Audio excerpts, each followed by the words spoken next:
Bombo Business News.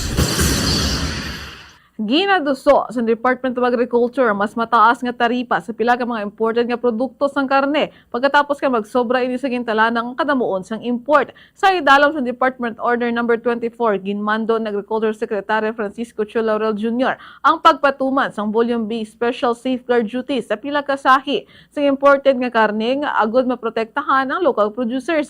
Sunod sa Department of Education nga ang Department of Agriculture nga ang amo nga produkto nagasobra sa trigger volume threshold gani kinahanglan dugang ang mga taripa agud maprotektahan ang lokal nga industriya sang kasapatan. Base sa data sa Bureau of Animal Industry, nagtaas sang 12% ang importation sang karne sang pungsod sa unang katunga sang tuig halin sa 778,100 metric tons ang nagdiga nga tuig tubtob sa 872,274 metric tons subong nga tuig.